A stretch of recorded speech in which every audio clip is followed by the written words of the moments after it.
Berat sekali. Ini adalah kuali yang aku beli dari Bandung.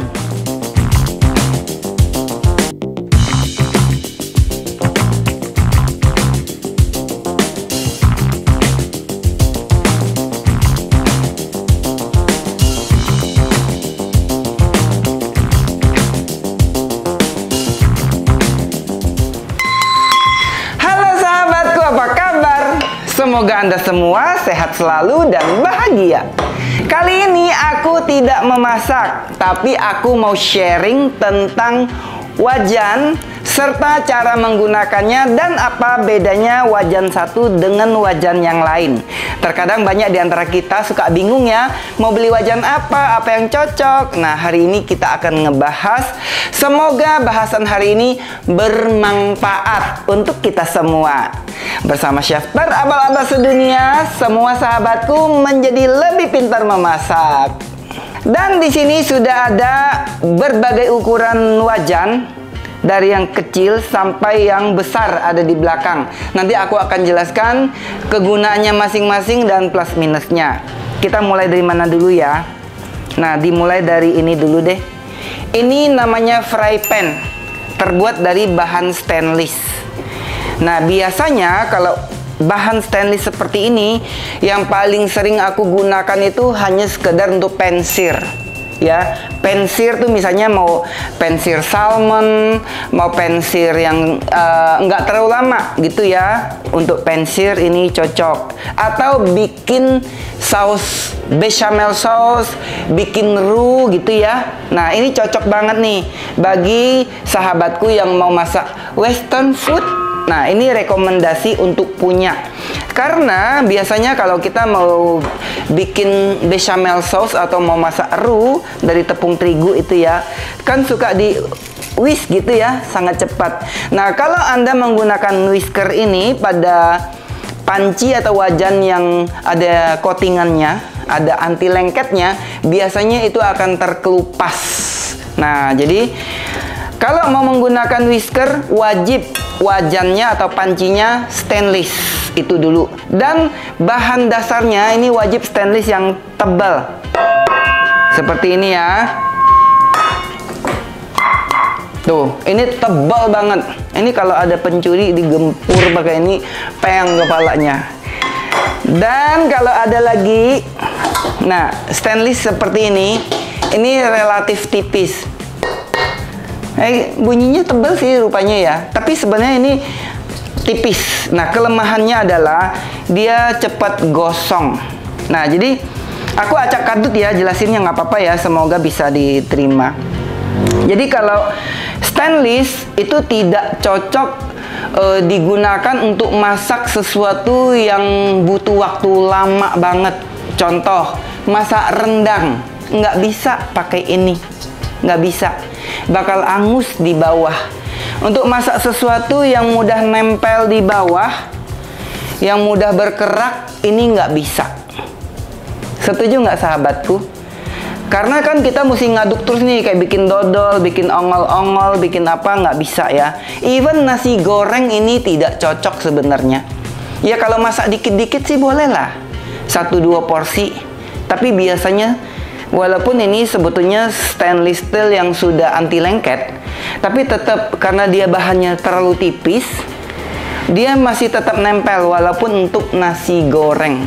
Nah, itu jeleknya ya. Nah, plusnya apa dong? Gitu.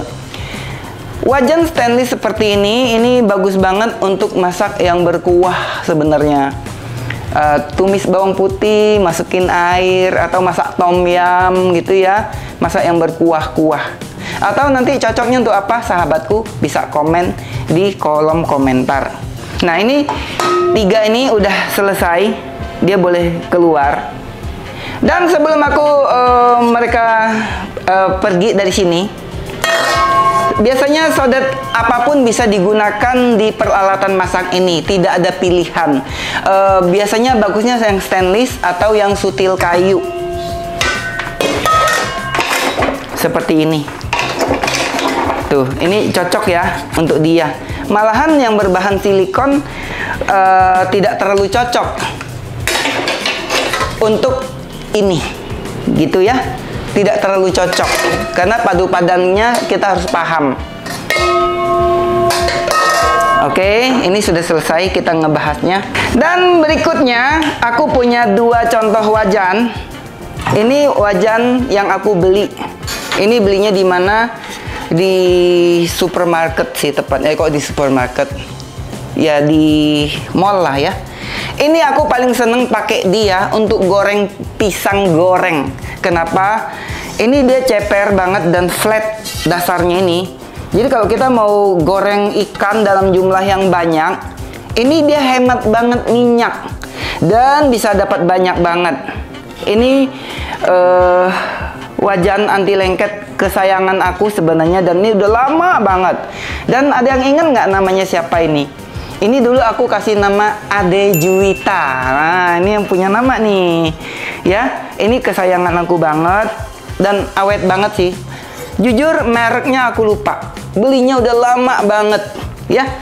Dan ini, nah wajan seperti ini tidak cocok untuk masak nasi goreng atau masak capcay. Kenapa? Karena dia nggak bisa diginiin gitu loh. Ya, nggak bisa buat digoyang-goyang. Kalau kita masak capcay nasi goreng kan suka begini ya. Suka di...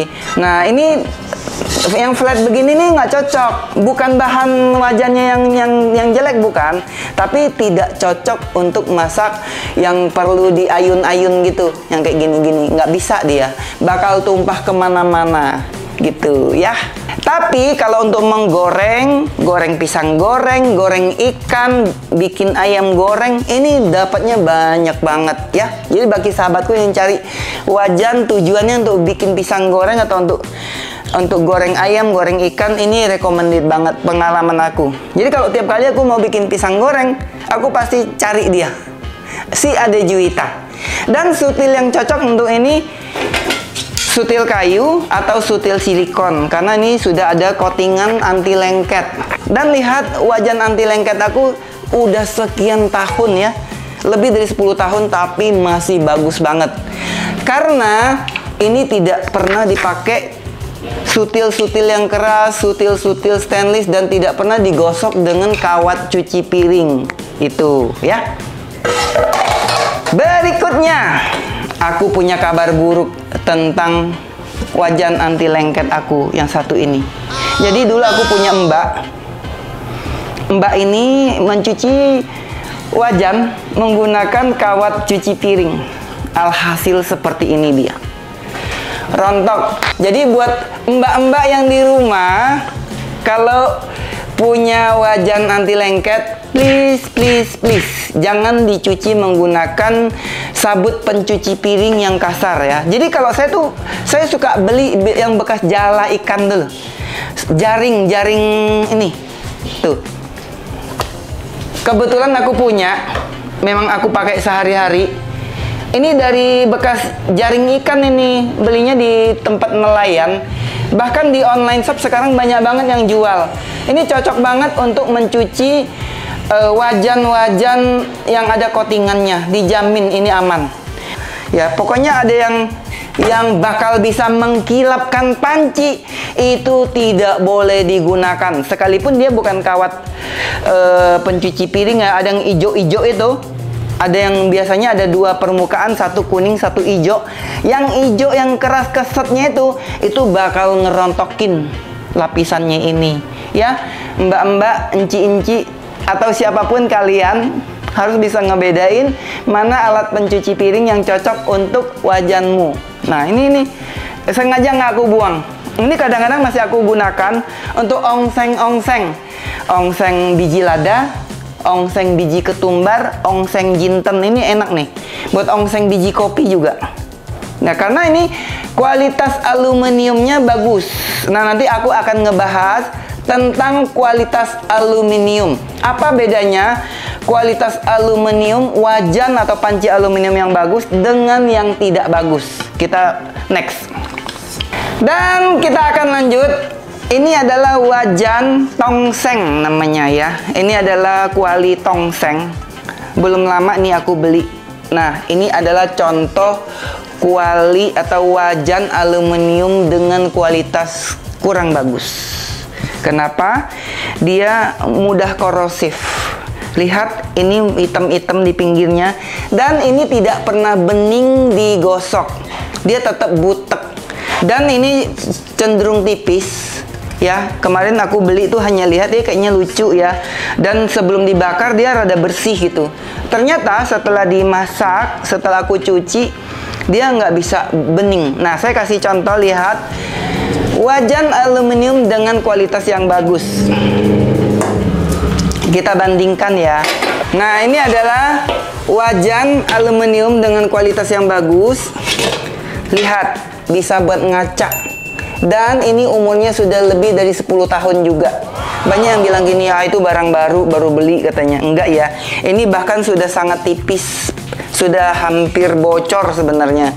Jadi kalau mau masak rendang, aku udah nggak berani pakai dia nih. Takut aduk-aduk nanti malah tembus.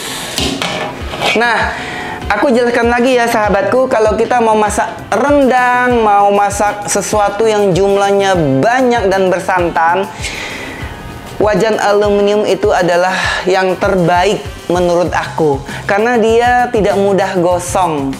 Siapa yang setuju komen ya. Dan ini adalah wajan yang jadul banget. Kualitas aluminiumnya bagus banget. Sekali digosok langsung kinclong. Tuh. Dan aku mau bandingin, ini nggak fitnah ya. Semoga pabrik wajan mendengarkan ocehan aku. Di sebelah kiri aku ini ada 2 wajan yang baru beli, belum lama-lama banget. Ini kita taruh sini dulu. Ini walaupun katanya sudah kualitas terbaik di kelasnya wajan aluminium, tapi sesungguhnya nih kualitas aluminiumnya tidak bagus. Ciri-cirinya apa? Dia tetap mudah korosif. Tuh, lihat ya. Ini sudah dicuci bersih karena tidak saya lap kering, masih ada bercak air. Lalu dia mulai jamur. Nah, ini sebenarnya bukan jamur. Tepatnya ini adalah korosif. Titik-titik bekas air. Nah, biasanya seringkali kita kalau pakai wajan aluminium, masak dalam jumlah yang banyak dan taruh makanan di dalamnya ini, itu berbahaya sekali sebenarnya. Karena garam yang ada pada makanan akan merusak wajan. Pernah nggak lihat wajan orang yang pinggirannya ini udah kayak gini, total-total? Itu sebetulnya udah racun ya, nggak boleh dimakan lagi makanannya. Dan saya banyak banget melihat catering-catering besar yang masih suka menyimpan makanannya di dalam wajan. Bahaya. Setelah matang, jadi wajan-wajan aluminium yang besar ini hanya boleh digunakan pada saat memasak. Dari kita tumis sampai matang udah. Setelah itu wajib dikeluarkan segera, pindahkan ke dalam baskom. Baskomnya pun jangan baskom plastik. Pastikan baskomnya stainless atau baskom yang berlapis enamel. Enamelnya pun jangan ada yang cacat, jangan ada yang karat, karena itu akan berbahaya sekali untuk kesehatan. Ya, nah ini contoh yang jelek, kurang bagus. Sama nih, ini size gede. Jadi saya tidak ngebahas satu persatu, ini hanya ngebedain ukuran aja dan memang kualitasnya yang kurang bagus. Nah, biasanya kalau wajan-wajan yang ukuran besar ini cocok banget untuk masak dalam jumlah banyak. Dan untuk mengukus, bikin dodol, mengukus, ini recommended banget. Tapi setiap kali selesai menggunakannya wajib dicuci bersih, wajib dikeringkan supaya tidak terjadi korosif. Oke, next. Jadi sebenarnya wajan-wajan yang setumpuk ini sudah hampir selesai. Aku menjelaskannya. Ini salah satu wajan favorit aku yang sering banget aku pakai untuk masak. Bikin peye, ini cocok banget nih, bikin peye. Begitu langsung taruh di pinggirnya, langsung sur ke bawah dia. Nah, ini banyak yang tanya saya, bagaimana dengan wajan besi baja? Nah, ini besi baja, ada cara menggunakannya, ada cara perawatannya. Jadi ini setelah dicuci wajib dipanaskan. Sudah pernah aku bahas sebelumnya. Setelah dipanaskan wajib diolesin minyak dan dipanaskan lagi. Kalau tidak, dia akan karatan. Dan biasanya wajan jenis ini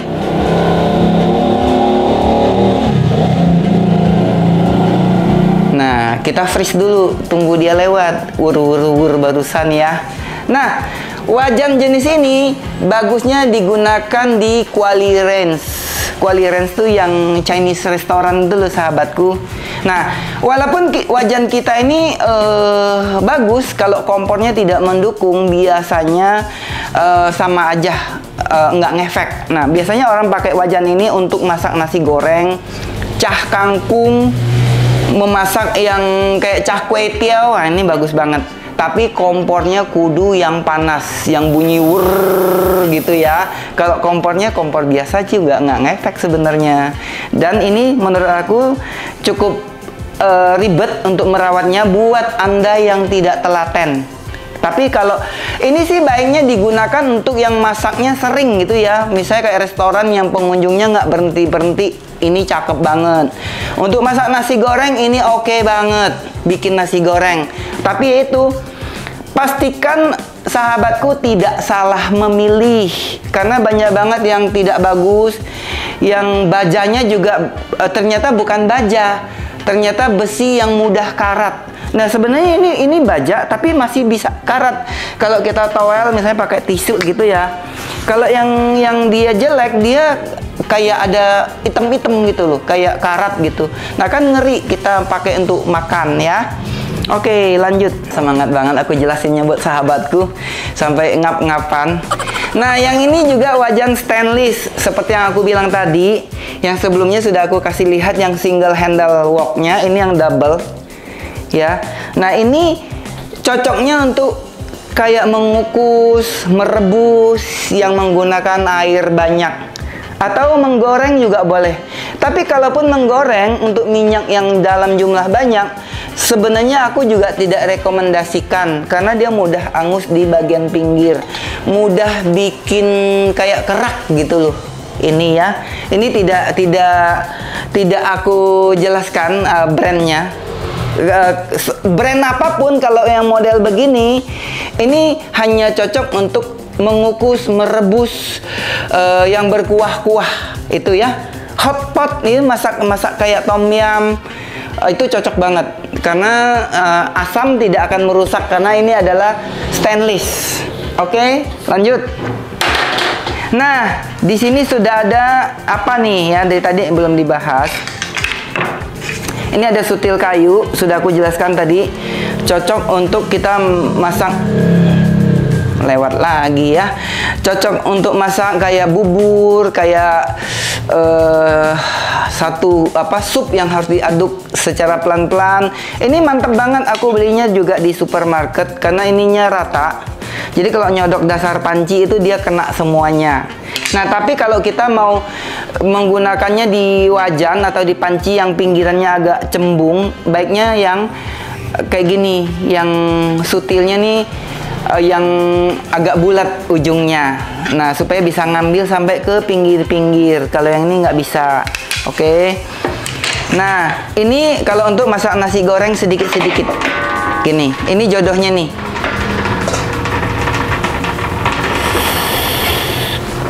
Dan ini cocok banget untuk tumis-tumis sayur. Nah, kalau kita mau beli sutil, ini sutilnya saya nggak tahu merek apa, ini udah lama banget. Ini sutilnya enak banget dipakai.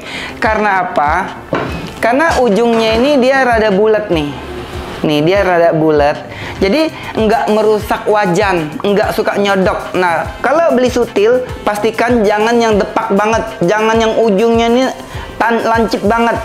Itu bakal bikin baret wajan bagusnya kita ya. Lagian kan kalau kesodok wajan ini kan ngeri ya, kemakan ntar malahan, bener nggak? Ya, apapun alatnya kok terlalu tajam tuh bakal merusak permukaan wajannya. Oke, lanjut. Dan biasanya di restoran-restoran orang jarang sekali menggunakan sodet. Biasanya kita memasak, mau bikin nasi goreng, mau bikin kue tiaw goreng, mau bikin capcay, biasanya pakai ladle gitu ya, begini. Jadi dia fungsinya nih lebih multifungsi. Kita bisa cedok kuah, taruh di sini. Kalau udah mateng, ini juga bisa menjadi sebagai alat pengukur satu porsi. Misalnya nih 1 centong setengah. Ini nasi goreng, kue tiaw goreng ini gitu ya. Ini rahasianya. Jadi kalau professional chef itu memasaknya jarang menggunakan sordet. Ini rumahan atau masaknya yang dikit-dikit gitu ya. Nah, kalau yang tipis-tipis begini, ini biasanya aku gunakan untuk goreng peye. Ya, kalau goreng peye itu nggak bisa pakai sutil-sutil yang terlalu tebal, tipis-tipis. Ini tidak disarankan untuk mengaduk. Nah, biasanya saya suka melihat konten kreator, banyak banget nih youtuber-youtuber, ya konten kreator memasak ya. Nah, ini dipakailah untuk menumis, menggoreng, apa gitu ya. Sebetulnya ini lebih ke yang ringan-ringan, untuk goreng yang tipis-tipis gitu. Kalau numis sayur dikit-dikit ya boleh sih, cuman ini tajam ujungnya. Nah, sekali lagi kalau terlalu tajam itu akan merusak permukaan wajan. Lanjut. Nah, ini ada sutil silikon dan ini yang plastik. Ini udah lama banget. Nah, ini aku hanya ambil buat contoh ya. Ini udah jelek banget dan sudah rusak tepatnya. Sudah tidak layak pakai. Jadi terkadang banyak orang menggunakan sutil-sutil itu pada waktu menggoreng, sutilnya ikut dicemplungin ke dalam minyak goreng. Siapa? Ayo. Nah, ini akibat kelamaan dicemplungin, melentung dia, melendung. Nih ya, bapak-bapak jangan kelamaan dicemplunginnya kalau goreng ikan. Nanti melendung nih tuh. Tuh, ini udah nggak bisa digunakan sebenarnya ya. Jadi walaupun katanya bahan silikon ini kan bisa dibuat mengaduk-ngaduk gorengan. Kalau hanya ngaduk-ngaduk sebentar boleh. Tapi kalau dilama-lamain ya, itu tidak saya sarankan. Nah, selanjutnya ini bukan buat dayung perahu, tapi ini biasanya saya buat ngaduk rendang atau buat mengaduk dodol. Jadi kalau kita masak jumlahnya udah saking besar, saking banyak. Ini kenapa dari tadi nggak mau diam-diam? Tuh, nurut dia. Nggak nurut. Nah, ini biasanya aku gunakan untuk mengaduk rendang. Kalau udah masak rendangnya di atas 10 kilo, ini yang aku pakai. Untuk masak dodol juga pakainya ini. Apakah sudah berakhir bahasan kita hari ini? Masih satu. Ini adalah di penghujung. Ya, berat sekali. Ini adalah kuali yang aku beli dari Bandung. Dan ini tutupnya. Tuh, bisa buat masak orang. Nah, ini berbahan dasar besi sebenarnya. Ini juga dibikinnya tuh dari pelat tebal yang ditempa. Jadi seperti ini. Tuh ya. Nah, wajan seperti ini tidak bisa digunakan untuk mengukus. Jadi saya pernah waktu pertama-tama saya bikin dodol Cina, lihat link videonya ya. Aku pakai untuk kukus dodol Cina. Alhasil besoknya ini airnya karat semua. Nah, sejak itu aku mikir, oh iya salah juga sih. Aku beli ini tadinya rencananya untuk bikin dodol, untuk apa? Untuk mengukus. Nah, jadi wajan seperti ini biasanya cocok untuk pabrik-pabrik kerupuk yang menggoreng kerupuk. Dan kalau sudah dipakai, dia perlakuannya sama seperti yang wok tadi ya, sahabatku. Wajib dicuci bersih, dikeringkan, dibakar sampai dia bersih, lalu diolesin minyak. Nah, ini udah ini hangus ya, bukan karat. Jadi sengaja dihangusin. Kalau dia yang kurang diolesin minyak, dia bakal karat nih, seperti bagian pinggir sini. Tuh. Nah, biasanya ini kalau mau dipakai baru kita cuci, baru kita amplas lagi sampai bersih, baru direbus lagi pakai air, dikasih minyak lagi gitu. Nah, lihat. Ini sebetulnya cukup bersih ya, cukup terawat. Sudah 1 tahun lebih saya taruh dia di atas, nggak pernah aku pakai-pakai. Ini semuanya saya olesin minyak. Kalau tidak diolesin minyak, ini dia bakal karat nih.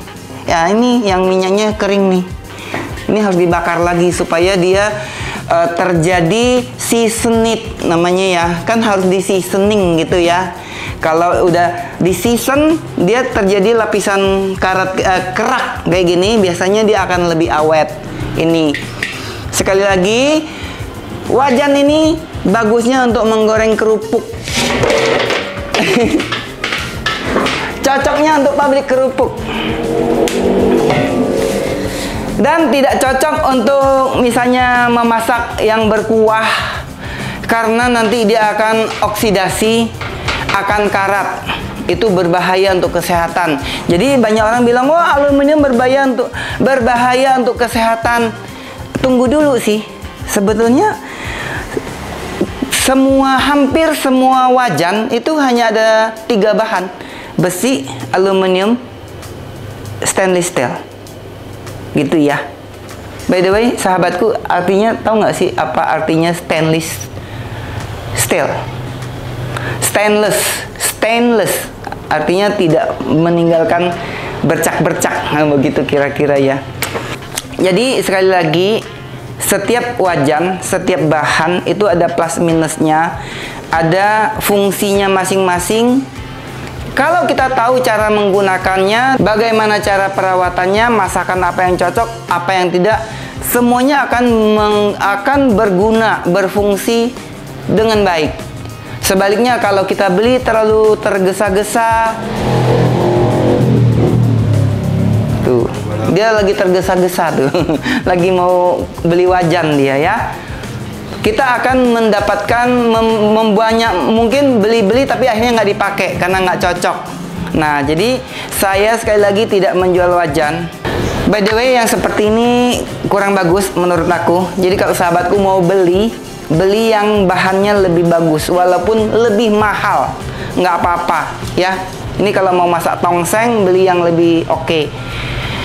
Oke, sahabatku, segitu aja dulu untuk membahas perwajanan kali ini.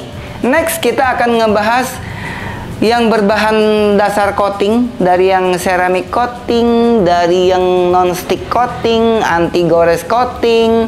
Kita juga membahas panci-panci, alat pengukus, dan sebagainya. Nanti komen ya sahabatku. Oh ya sahabatku, sebelum aku tutup, jangan lupa DM di Instagram aku, karena kita akan ada acara masak di rumah subscriber. Siapa tahu kamu yang beruntung yang akan kita datangi. Sampai jumpa di video berikutnya. Jangan lupa share, like, komen. Semoga bermanfaat. Bye.